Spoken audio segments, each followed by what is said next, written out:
few weeks ago I stuck a couple cuttings of gardenias in a container, like an old Folgers Crystals container. I had it sealed until I started seeing roots. You can see how I have now a really good root system. I never changed the water or anything. Once it started rooting, I cracked this open, and then eventually I took a piece of skewer just to crack it open a little more, and then popped it wide open. And it may rain this afternoon, so I'm going to go ahead and put it in pots. At least this way it will be well watered, and with the humidity from the rain to help keep it alive and acclimate to being outside the container. I'm not sure what all this growth on here is, but it still looks healthy with that growth there. So once I change the environment, that stuff could die and I don't have to worry about fungicide or anything, I hope. So anyway, let me go ahead and stick these in pots. So I picked up this container to reuse the soil because I don't like to just waste soil, you know.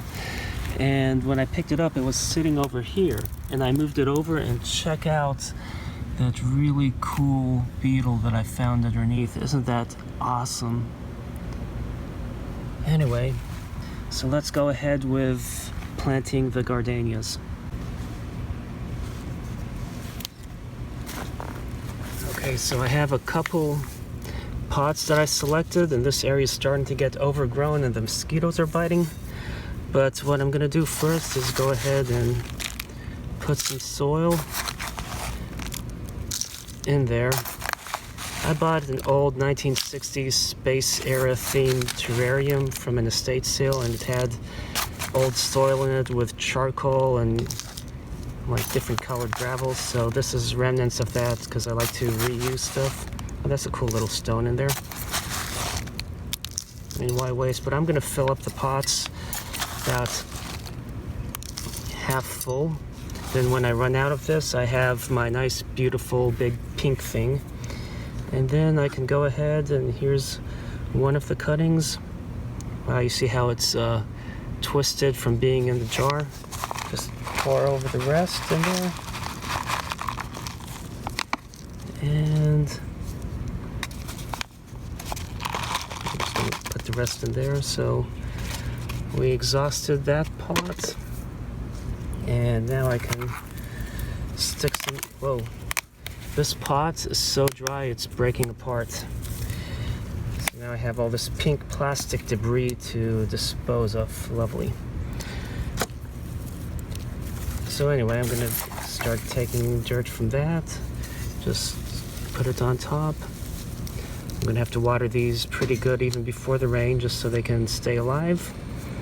And I have also my trays of water that I'll put them in. Let me just switch sides here. Grab the other one. Wow, this one's a lot better. These roots are longer.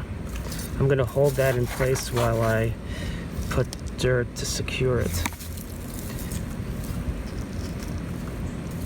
And then as they grow, I can put them in a bigger pot. I just wanted to start with a smaller pot. I'm really impressed by this one.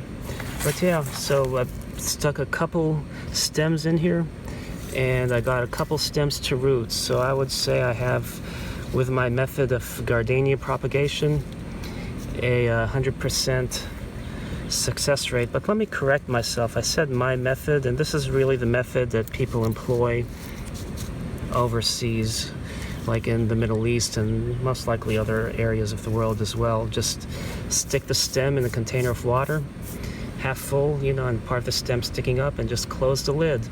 As it roots, just slowly acclimate it back to the environment, and then you can plant it. I hope you enjoyed this video. Thanks for watching, and don't forget to subscribe.